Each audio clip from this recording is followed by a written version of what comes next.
Good morning students. Today we are going to discuss about writs. റിട്ടുകളെ കുറിച്ചാണ് നമ്മൾ ഇന്നത്തെ ക്ലാസ്സിൽ പറയുന്നത്. അപ്പോൾ എന്താണ് റിട്ട്, ഏതൊക്കെയാണ് വിവിധ തരം റിട്ടുകൾ, ടൈപ്സ് ഓഫ് റിട്ട്, അതൊക്കെയാണ് നമ്മൾ ഇന്നത്തെ ക്ലാസ്സിൽ പറയുന്നത്. അപ്പോൾ എന്താണ് റിട്ട് എന്നുള്ളത് ആദ്യം ഒന്ന് നോക്കാം. Citizens can approach High Court or Supreme Court if their fundamental rights are violated. At that time, Supreme Court or High Court issue some orders or directions to government for the enforcement of these fundamental rights. That orders and directions are called writs. റിട്ടുകൾ എന്ന് പറഞ്ഞിട്ടുണ്ടെങ്കിൽ ഇപ്പോൾ ഓരോ പൗരന്മാർക്കും മൗലിക അവകാശങ്ങൾ ഭരണഘടന ഉറപ്പ് നൽകുന്നുണ്ട്. ഈ മൗലിക അവകാശങ്ങൾ ഏതെങ്കിലും ഒന്ന് ലംഘിക്കപ്പെട്ടു കഴിഞ്ഞാൽ, ഏതെങ്കിലും ഒന്ന് നിഷേധിക്കപ്പെട്ടു കഴിഞ്ഞാൽ ഇന്ത്യൻ പൗരന്മാർക്ക് ഹൈക്കോടതിയെയോ സുപ്രീം കോടതിയെയോ സമീപിക്കാനുള്ള അവകാശമുണ്ട്. അപ്പൊ അങ്ങനെ സമീപിക്കുന്ന സമയത്ത് സുപ്രീം കോടതിയോ ഹൈക്കോടതിയോ ഈ മൗലിക അവകാശങ്ങൾ നടത്തി കിട്ടുന്നതിന് വേണ്ടി പുറപ്പെടുവിക്കുന്ന ഉത്തരവുകളെയാണ് റിട്ടുകൾ എന്ന് പറയുന്നത്. ഈ കോടതി ഉത്തരവുകളെയാണ് റിട്ട് എന്ന് പറയുന്നത്. ഈ റിട്ടുകൾ പ്രധാനമായിട്ടും 5 തരാണുള്ളത്. There are 5 types of writs. They are habeas corpus, mandamus, prohibition, certiorari and quo warranto. 5 തരത്തിലുള്ള റിട്ടുകളാണുള്ളത്. ഹേബിയസ് കോർപ്പസ്, മാൻഡമസ്, നിരോധനം, സെർച്യൂററി, quo warranto. അങ്ങനെ 5 തരത്തിലാണ് ഉള്ളത്. ഇനി ഇതിൽ ഓരോന്നും എന്താണുള്ളത് നോക്കാം. ഇപ്പൊ റിട്ട് എന്താന്ന് മനസ്സിലായി കാണും. Writs are the orders or directions issued by supreme court or high court for the enforcement of fundamental rights. മൗലികാവകാശങ്ങൾ നടത്തി കിട്ടുന്നതിന് വേണ്ടി സുപ്രീം കോടതിയോ ഹൈക്കോടതിയോ പുറപ്പെടുവിക്കുന്ന ഉത്തരവുകളെയാണ് റിട്ടുകൾ എന്ന് പറയുന്നത്. ആദ്യത്തെ റിട്ടായിട്ട് വരുന്നത് ഹേബിയസ് കോർപ്പസ് ആണ്. അപ്പൊ എന്താണ് ഹേബിയസ് കോർപ്പസ് എന്ന് പറയാം. ഈ ഹേബിയസ് കോർപ്പസ് എന്നുള്ളത് ഒരു ലാറ്റിൻ ഫ്രേസ് ആണ്, ഒരു ലാറ്റിൻ വേർഡ് ആണ്. ഇതിന്റെ മീനിങ് എന്ന് പറയുന്നത് ടു ഹാവ് ദ ബോഡി, ശരീരം ഹാജരാക്കുക എന്നതാണ് ഇതിന്റെ അർത്ഥം. ഹേബിയസ് കോർപ്പസ് ഒരു ലാറ്റിൻ വേർഡ് ആണ്. അതിന്റെ മീനിങ് ശരീരം ഹാജരാക്കുക. It is an order by Supreme Court or High Court to detaining authority to produce a detained person before the court so that the court may examine whether the person has been lawfully detained or not. ഒരാളെ കോടതിക്ക് മുന്നിൽ ഹാജരാക്കുക എന്നുള്ളതാണ് ഈ habeas corpus കൊണ്ട് ഉദ്ദേശിക്കുന്നത്. Arrest ചെയ്യപ്പെട്ട വ്യക്തിയെ കോടതി മുമ്പാകെ ഹാജരാക്കാൻ ആവശ്യപ്പെട്ടുകൊണ്ട് സുപ്രീം കോടതിയോ ഹൈക്കോടതിയോ ഇറക്കുന്ന ഉത്തരവിനെയാണ് ഹേബിയസ് കോർപ്പസ് എന്ന് പറയുന്നത്. അറസ്റ്റ് ചെയ്യപ്പെട്ട വ്യക്തിയെ കോടതി മുമ്പാകെ ഹാജരാക്കാൻ ആവശ്യപ്പെട്ടുകൊണ്ട് സുപ്രീം കോടതിയോ ഹൈക്കോടതിയോ ഇറക്കുന്ന ഉത്തരവിനെയാണ് ഹേബിയസ് കോർപ്പസ് എന്ന് പറയുന്നത്. It is an order issued by supreme court or high court to the detaining authority to produce a detained person before the court so that the court may examine whether the person has been lawfully detained or not. അപ്പോൾ ഇയാള് തടവിലാക്കപ്പെടേണ്ട ആളാണോ അല്ലേ എന്നുള്ളത് ആരാണ് തീരുമാനിക്കുന്നത്? കോടതിയാണ് തീരുമാനിക്കുന്നത്. ഇതാണ് ഹേബിയസ് കോർപ്പസ്.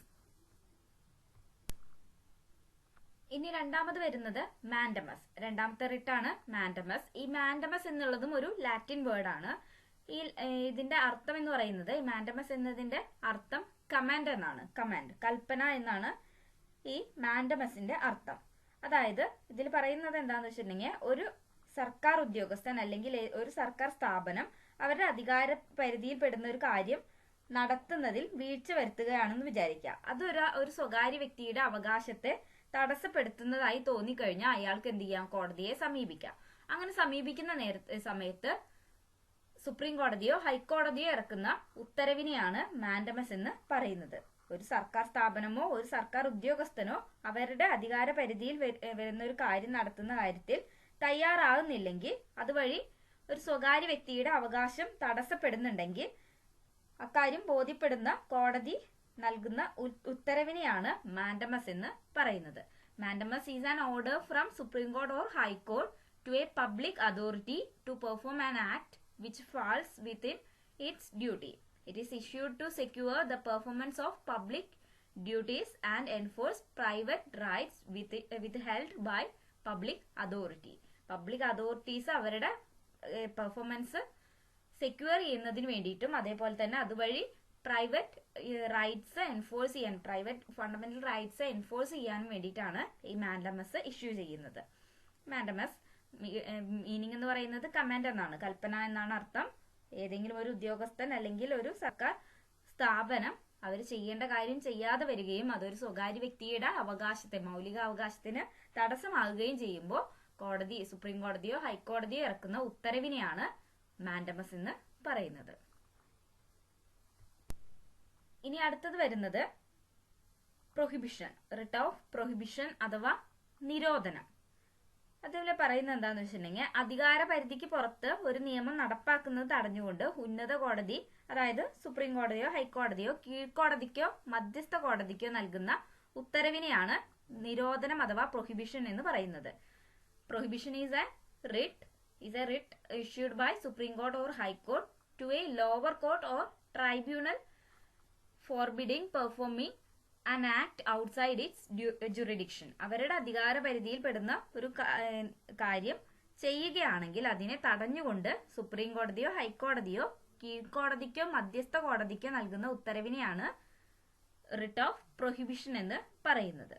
അപ്പോൾ writ of prohibition it is a writ issued by Supreme Court or High Court to a lower court or a tribunal forbidding performing an act outside its jurisdiction. jurisdiction എന്ന് പറഞ്ഞാൽ അധികാര പരിധി. അധികാര പരിധിയിൽപ്പെട്ട ഒരു കാര്യം supreme കോടതിയോ lower quarto അല്ലെങ്കിൽ ട്രൈബ്യൂണലോ കീഴ്ക്കോടതിയോ മധ്യസ്ഥ കോടതിയോ ചെയ്യുകയാണെങ്കിൽ അതിനെ തടഞ്ഞുകൊണ്ട് ഹൈക്കോടതിയോ സുപ്രീം കോടതിയോ ഇറക്കുന്ന ഉത്തരവിനെയാണ് നിരോധനം അഥവാ പ്രൊഹിബിഷൻ എന്ന് പറയുന്നത്. ഇനി നാലാമത്തെയാണ് സെർഷ്വറി.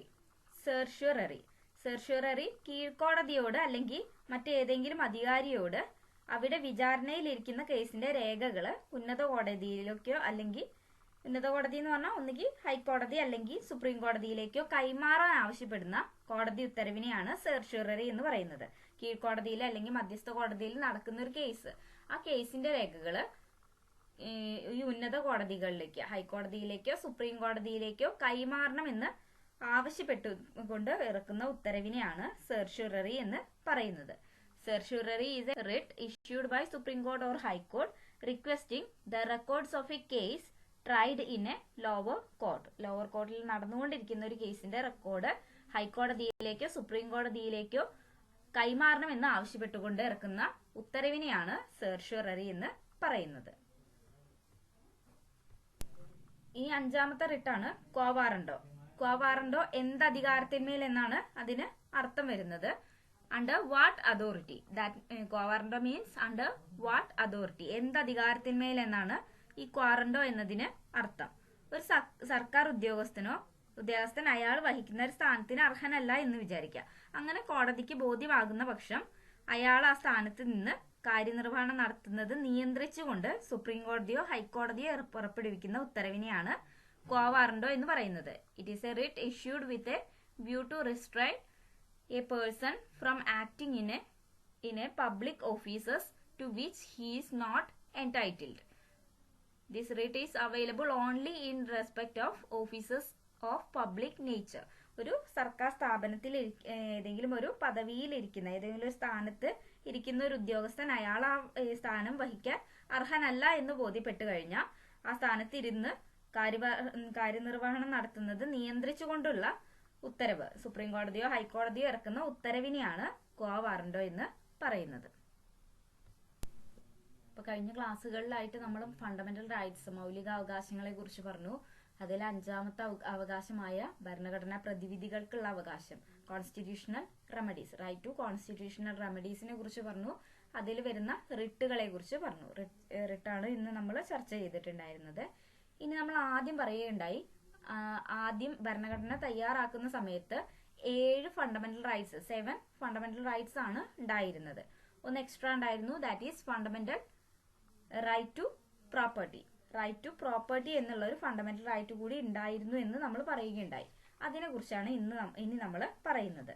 റൈറ്റ് ടു പ്രോപ്പർട്ടി, സ്വത്തിനുള്ള അവകാശം. അത് ആദ്യം ഒരു മൗലിക അവകാശമായിരുന്നു. പിന്നീട് ഈ ഒരു അവകാശത്തെ 1978 44th അമെന്റ്മെന്റിലൂടെ ഈ അവകാശം മൗലികാവകാശങ്ങളുടെ പട്ടികയിൽ നിന്ന് എടുത്തു മാറ്റുകയും അത് വെറും ഒരു ലീഗൽ റൈറ്റ് ആയി വെറും ഒരു നിയമാവകാശമായി മാറ്റുകയും ചെയ്തു. 1978 44th അമെന്റ്മെന്റിലൂടെ 1978 44ാമത് ഭേദഗതിയിലൂടെയാണ് ഈ സ്വത്തിനുള്ള അവകാശം റൈറ്റ് ടു പ്രോപ്പർട്ടി എന്നുള്ളത് മൗലികാവകാശങ്ങളുടെ പട്ടികയിൽ നിന്ന് എടുത്തു മാറ്റുകയും അത് വെറും ഒരു ലീഗൽ റൈറ്റ് നിയമാവകാശമാക്കി മാറ്റി ചെയ്തത്.